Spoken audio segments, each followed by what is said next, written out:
vous trouve un peu timide aujourd'hui comparé à d'habitude. Je ne sais pas si c'est les locaux qui sont grands ou si c'est le froid. Les deux. C'est vraiment une journée de joie, une journée de victoire. Jésus mort et ressuscité. Et c'est notre espoir pour l'éternité. Et c'est ce que on célèbre ensemble. Donc, content de pouvoir célébrer ces temps aussi dans l'Église catholique qui nous est prêtée. Et encore merci à toute la communauté de l'Église catholique qui nous permet de pouvoir vivre un culte tous ensemble avec les jeunes et les moins jeunes. Alors que d'habitude dans nos locaux, nous sommes dans 2 lieux différents. Donc encore merci Seigneur pour cela.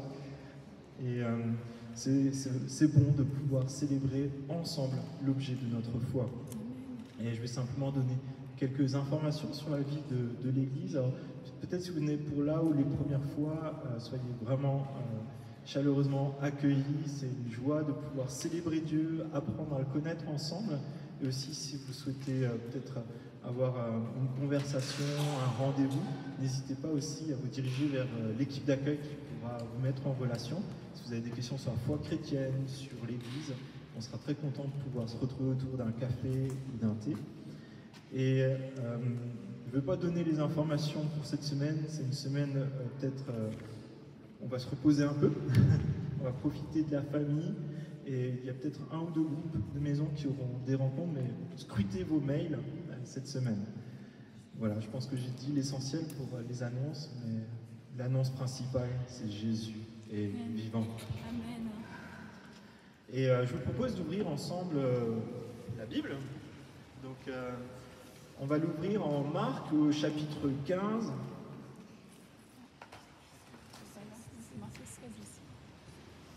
Pardon, 16. Alors, je vois qu'il y en a qui suivent.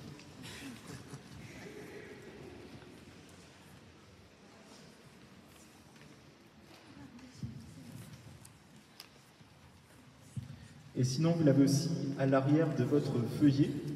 Vous pouvez surligner, vous pouvez annoter, c'est pour vous. Et là aussi, nous allons voir un récit de la résurrection de Jésus. Et c'est intéressant de voir dans le Nouveau Testament, on a déjà lu un des récits de la résurrection de Jésus. Et là, c'est un point de vue différent encore de ce qui s'est déroulé. Et c'est un peu comme une enquête policière. Donc peut-être si vous avez l'occasion, je vous invite à la maison à lire les différents récits qui se trouvent dans le Nouveau Testament. Et on voit combien ça se complète, mais combien le message principal est clair et limpide. Je vous invite à prier pour que Dieu puisse nous parler dans ce temps. Oui, Père, je te remercie pour cette journée où nous voulons te célébrer, te remercier pour qui tu es, ce que tu as accompli. Tu as donné ta vie pour nous et tu es ressuscité pour nous donner aussi ta vie. Et c'est ce que nous voulons célébrer dans ce temps où nous voulons nous mettre à ton écoute, à l'écoute de ta parole. Je te prie que tu parles à chacun d'entre nous, que nous ressortions de ce lieu encouragés par la personne que tu es, ce que tu désires pour nous, et le message fortifiant et vivifiant que tu veux nous donner pour Pâques. Un message d'espoir, un message de victoire. Je te prie ainsi dans le nom de Jésus. Amen. Je ne sais pas si ça vous est déjà arrivé de faire une grosse bêtise. Certains hochent comme ça, d'autres font « moi, des bêtises ?» Oui, ça arrive à chacun d'entre nous et je vais vous parler de quelqu'un qui a fait une grosse bêtise. Ça s'est déroulé le 1er janvier 1929.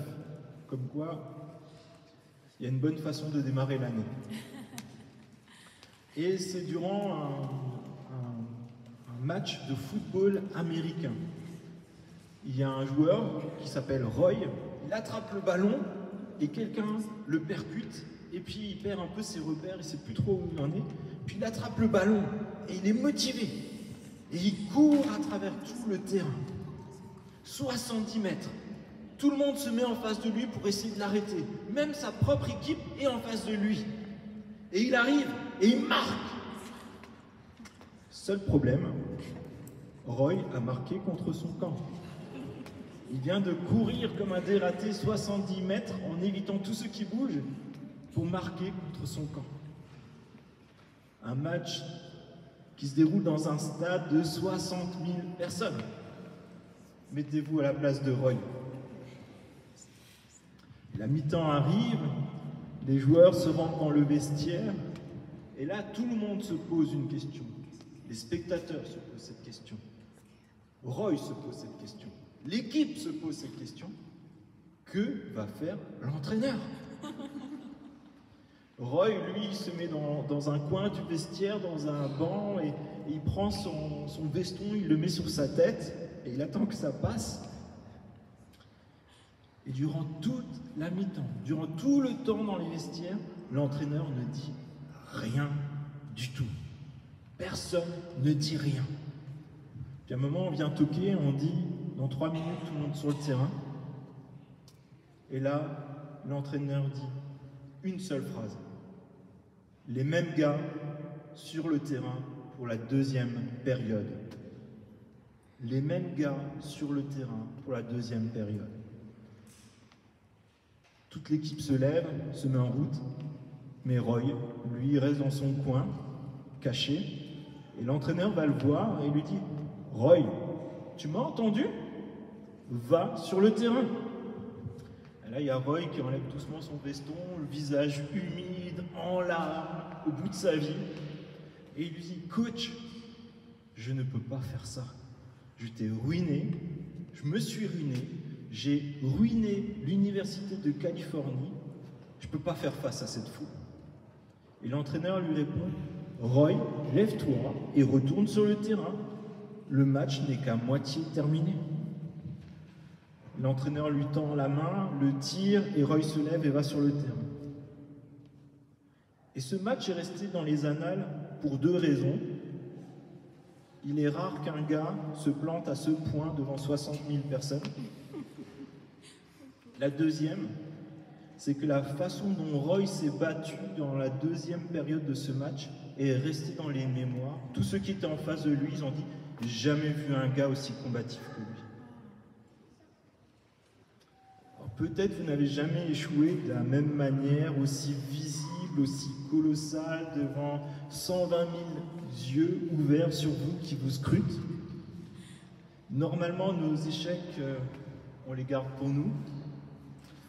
Nos échecs ne se retrouvent pas dans Wikipédia, la plupart du temps. Ne sont pas repris comme illustration par des conférenciers ou des prédicateurs du dimanche. Mais chacun d'entre nous, à un moment, je vous l'assure, on s'est gravement planté. On a gravement échoué devant Dieu sur ce qu'il désirait pour nous. Et là, j'ai une bonne nouvelle de Pâques. Pâques, c'est une bonne nouvelle pour tous les perdants, pour tous les losers, pour tous ceux qui ont connu l'échec. Là, je pensais qu'il y aurait un amen. Ah oui, j'ai entendu un amen là-bas, un deuxième là-bas.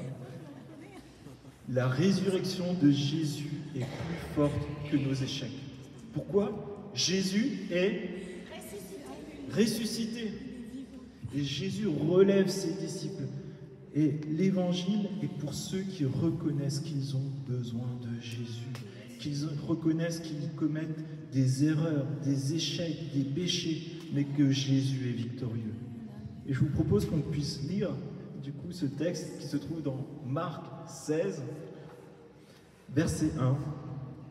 Lorsque le sabbat fut passé, Marie de Magdala, Marie la mère de Jacques et Salomé achetèrent des aromates afin d'aller embaumer Jésus.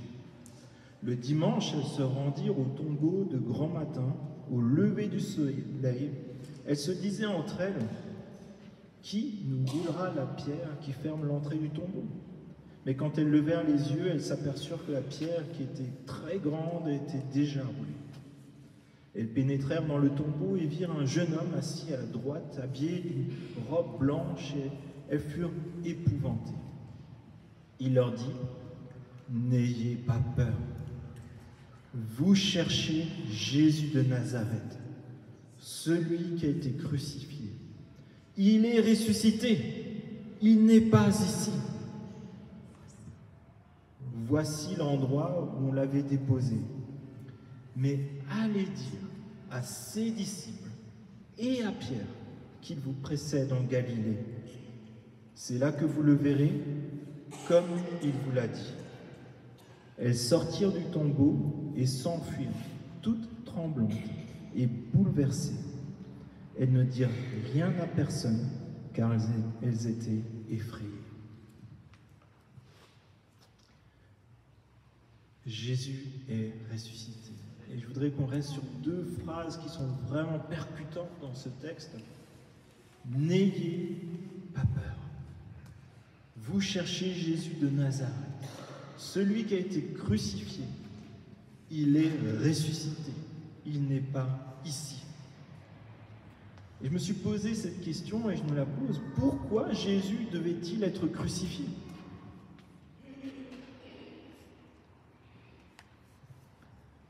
Jésus, il a obéi parfaitement à Dieu. Dans sa vie, il n'a jamais commis de péché, il n'a jamais eu de carton jaune ou de carton rouge. Mais il a obéi, et ça a été lu dans le temps de prière, il a obéi jusqu'à mourir sur la croix, pour prendre notre place, pour connaître notre honte, notre humiliation, tout en obéissant à Dieu. Et il est aussi venu pour annoncer le royaume de Dieu. Et le royaume de Dieu a été annoncé aussi sur cette croix.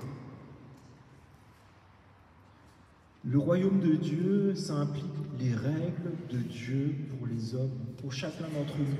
Personne ne peut dire les règles de Dieu, c'est pas pour moi. C'est comme si vous jouez un match de basket et que quelqu'un commence à jouer avec vous avec les règles du rugby. Vous voyez un peu qu'est-ce que ça peut donner. Alors, les basketteurs, est-ce qu'on a le droit de toucher quelqu'un au basket? Vous n'avez pas le droit, hein?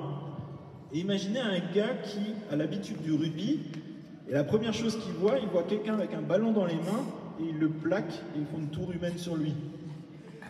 Ça ne marchera pas très longtemps. Et Dieu fixe des règles pour le connaître, fixe des règles pour être pardonné, fixe des règles pour faire partie de son royaume. Et c'est là, c'est important de comprendre ça. Nous ne pouvons pas fabriquer notre spiritualité en fonction de nos envies, un peu comme quand on ferait la cuisine.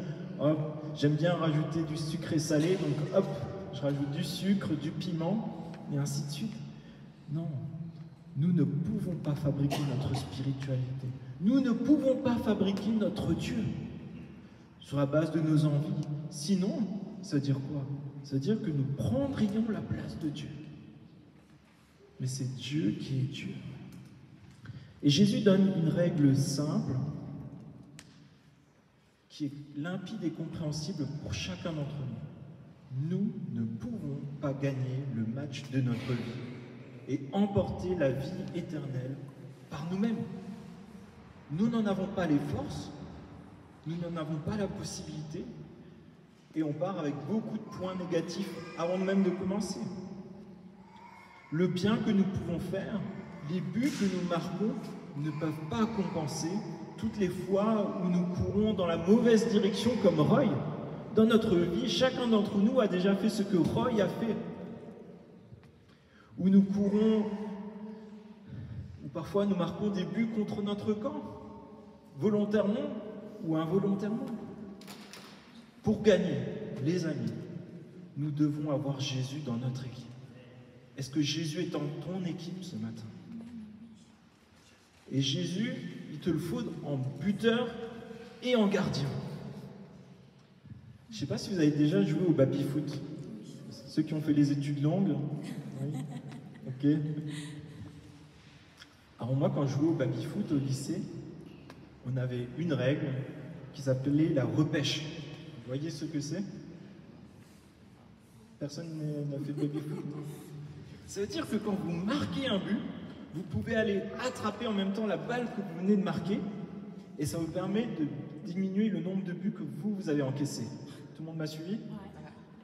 Si ton voisin n'a pas compris, explique-lui. C'est-à-dire que tu peux rattraper la balle quand tu as marqué, et ça enlève des buts qu'on t'a mis à toi. Ça va? Gardez bien ça, parce qu'on va en avoir besoin. Mais pour faire ça, je ne sais pas si vous vous rendez compte, en face, le gardien, ça peut être un bûcheron. Alors que vous mettez la main dans les goals, lui, il fait tchac. Certains ont été blessés comme ça. J'ai vu des personnes en sang, avec des ongles en moins, et ainsi de suite. Se blesser pour retirer des buts qu'on avait encaissés, pour que le match continue, pour encore avoir une chance. Et ça nous emmène à cette question, pourquoi les chrétiens fêtent-ils Pâques? Noël, c'est la fête de Jésus qui vient à notre rencontre. Pâques, c'est Jésus qui est victorieux. De la mort, du péché, qui est ressuscité. Victorieux de la mort et du péché. Je reviens à mon baby-foot. Vous êtes en train de perdre, mais gravement. Vous avez marqué aucun but et vous en avez encaissé 9. Et il y a une règle implicite au baby-foot, c'est que si vous perdez en ayant marqué aucun but, il faut passer en rampant sous le baby-foot. Souvent, c'est pas très propre. Et là, vous connaissez ce que ça veut dire avoir la honte. Parce que tout le monde vous regarde, pas seulement ceux qui jouent avec vous, ceux qui sont autour. Imaginez, là, dans votre vie, vous êtes en train de perdre 9-0. Vous avez encaissé 9 buts, vous en avez marqué aucun, 0. Vous jouez contre l'équipe championne départementale de Seine-et-Marne. Et en plus de ça, vous êtes seul. Vous devez faire l'attaque, la défense.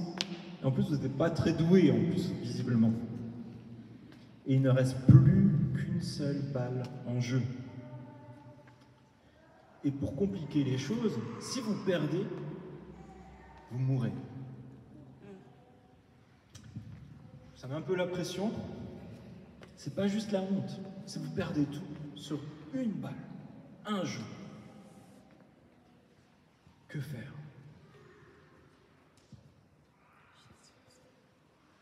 Et là, entre dans la pièce le meilleur joueur du monde. Il sait protéger vos buts, il sait marquer des buts, et il est très fort pour repêcher des balles. Qu'est-ce que vous faites? On le recrute? On lui fait signer un contrat, non? Ben oui. Et là, vous lui demandez tout de suite de jouer avec vous. Et il accepte, il marque, il repêche toutes les balles. Il n'hésite pas à se blesser, à souffrir pour vous. Puis arrive la balle de match, et il marque. Et vous criez de joie. Waouh! Je suis sauvé! On a gagné! Il est victorieux!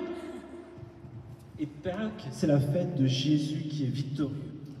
La victoire de Jésus devient notre victoire. Jésus nous libère de la peur, de la honte, de l'échec et de la mort et du péché. Amen. Et là arrive cette question, cherchons-nous Jésus là où il se trouve? L'ange dit, mais vous cherchez Jésus là où il n'est plus. Jésus aujourd'hui, il se laisse trouver.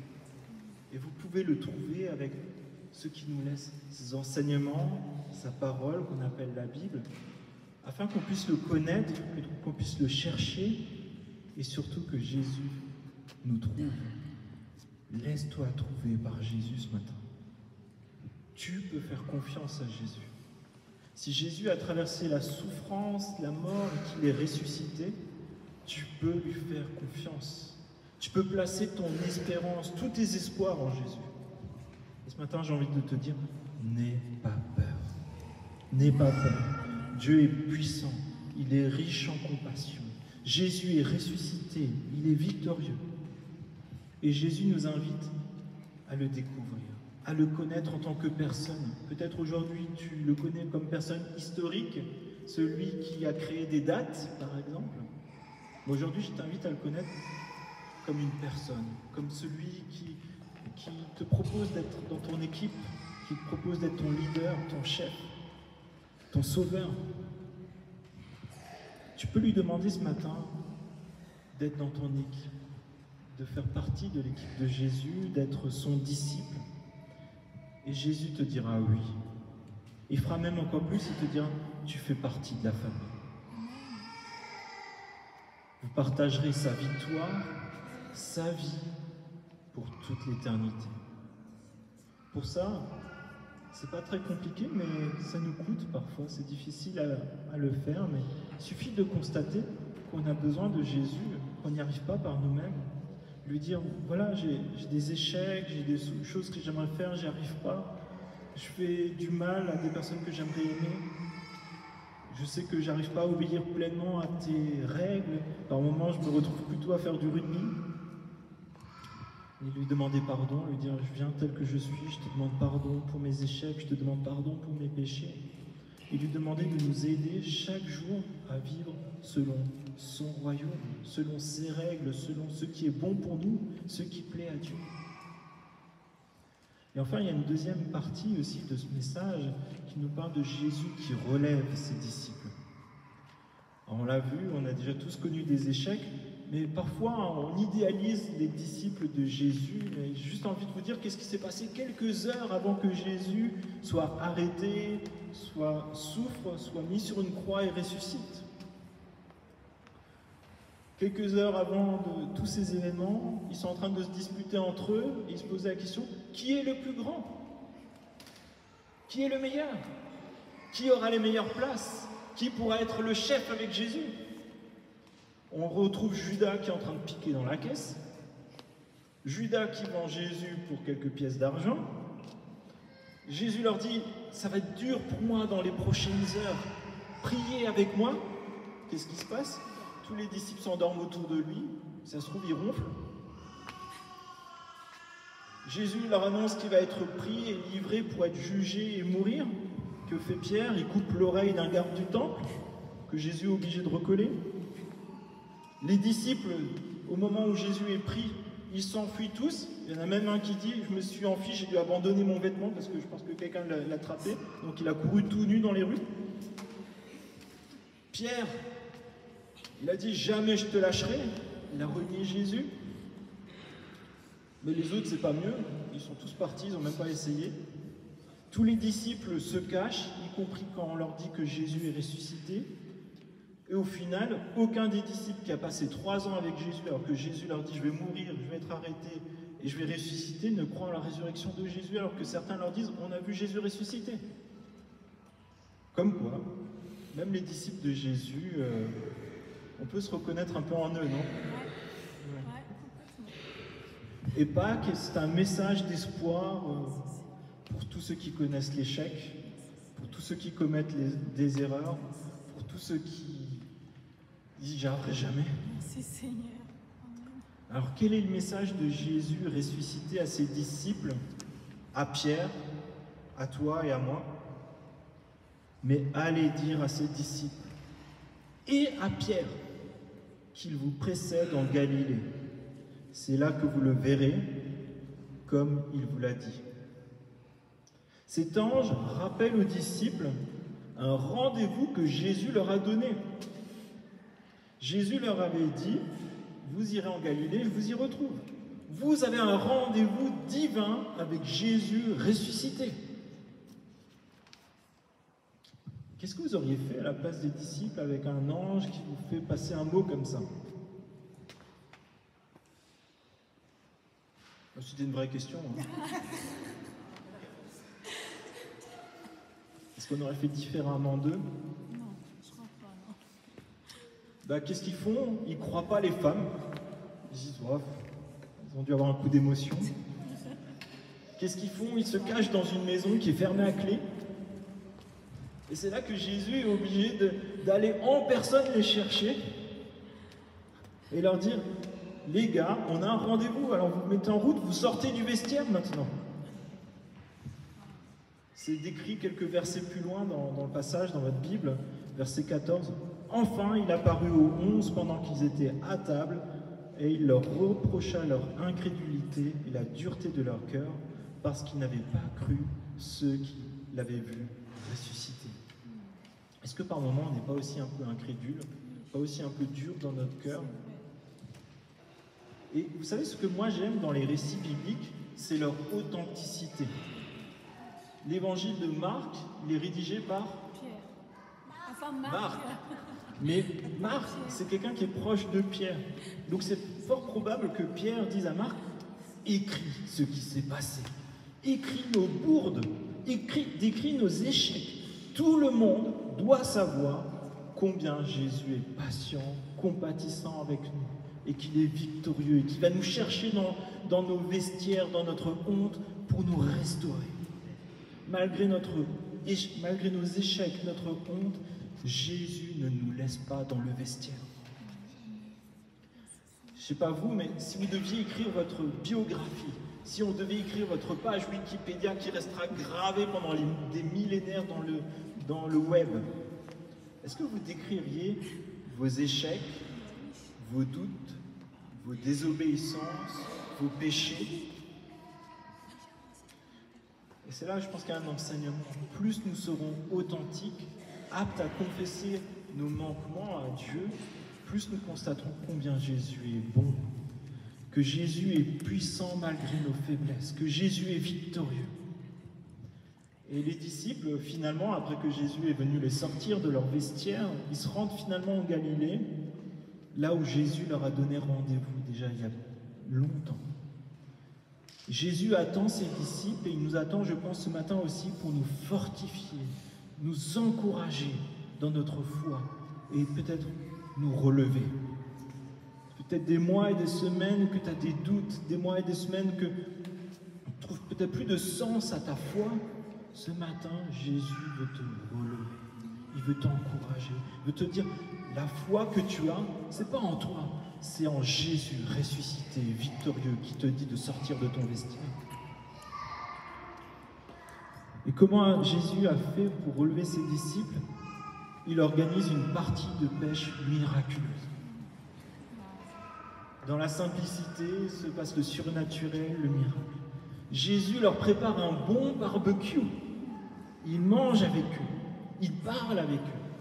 Et il va dire quelque chose de fondamental à Pierre qui était encore au bout du rouleau. Il va lui dire, Pierre, m'aimes-tu? Peut-être cette question te la pose à toi ce matin aussi. Est-ce que tu aimes Jésus? Aimes-tu Jésus? Et il pose cette question 3 fois. Et Pierre dira, oui Seigneur, tu sais que j'ai de l'amour pour toi. Là, il a compris qu'il ne peut pas y arriver par ses propres forces.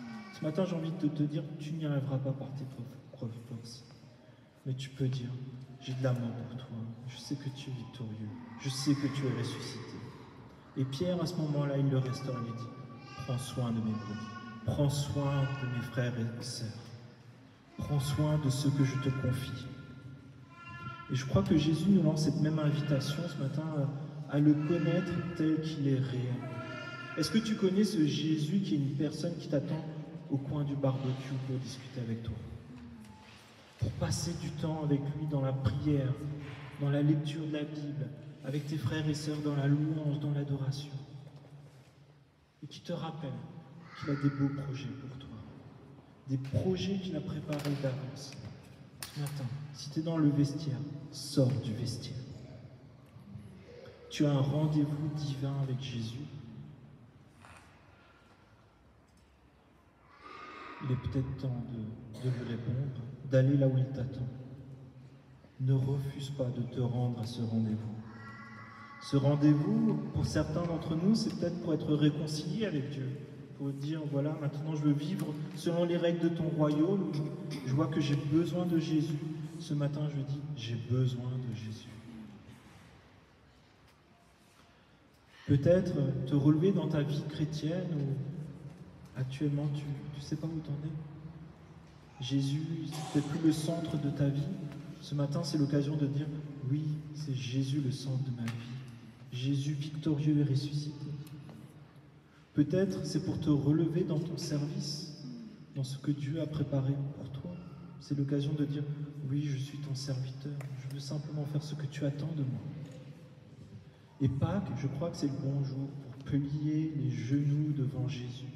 On voit dans le livre de l'Apocalypse, qui est la révélation, Jean qui connaissait bien Jésus, qui a fait un barbecue avec Jésus, il est tombé à genoux comme mort devant Jésus ressuscité. Ce matin, je t'invite à accepter ce rendez-vous, à reconnaître Jésus victorieux, le chef de ta vie, à sortir du vestiaire, retourner sur le terrain, être là où Dieu t'attend. Jésus veut te relever. Jésus est ressuscité. Jésus est là pour ceux qui font appel à lui. Et je vous invite à prier. Oui, Père, je te remercie parce que tu as envoyé Jésus à notre rencontre pour que nous puissions te connaître, toi. Tu l'as envoyé non pour nous condamner, mais pour que nous te connaissions, que nous soyons sauvés, que nous ayons la vie en abondance avec Christ pour l'éternité. Et je te prie, s'il te plaît, pour chacun d'entre nous ce matin, que nous sachions accepter ce rendez-vous divin que tu nous proposes dans ta présence. Je te prie que tu puisses nous fortifier dans notre foi, peut-être nous relever de nos échecs, nous ôter notre honte, et que nous puissions prendre un nouveau départ avec toi, un nouveau départ dans notre vie chrétienne, peut-être un nouveau départ dans notre service. Et je te prie, s'il te plaît, aussi pour mes amis qui n'ont pas encore fait ce choix de t'accepter comme Jésus, tel que tu es, tel que tu te décris, comme Sauveur, Seigneur, celui qui a donné sa vie, qui souffre, mais qui est aussi ressuscité. Je te prie, s'il te plaît, que ce matin, ils puissent plier le genou et dire « Je t'accepte, Jésus. Je veux vivre pour toi, je veux vivre selon les règles de ton royaume. Et je sais que ce qu'il y a de meilleur, je le trouve en toi. Je te prie ainsi dans le nom de Jésus. Amen. Amen. Je vous invite à chanter ce chant qui dit « Glorieux, Jésus est glorieux ». Il y en a qui sont réveillés, il est vigilant, et rapide, agile, merci. Alors, au fond, vous n'avez pas vu, mais c'est la tablette qui a failli tomber tout simplement. Mais un sportif qui a couru très vite, qui a su la rattraper. Merci, oui. Oui, en effet, le tome. La croix n'était pas à la fin. Et les disciples l'ont découvert, l'ont compris, et nous aussi.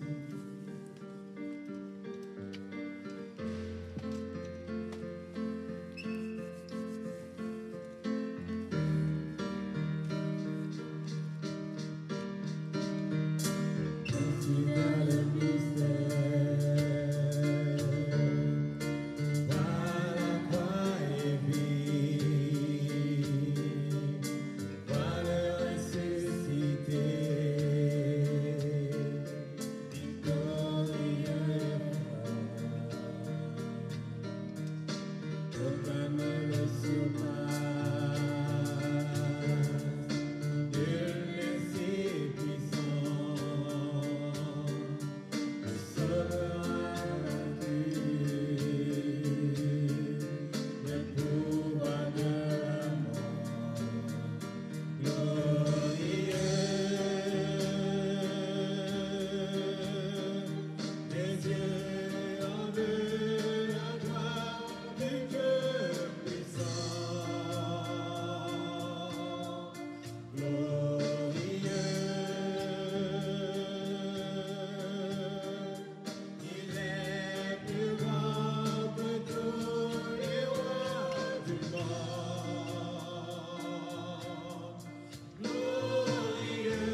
ressuscité et des glorieux.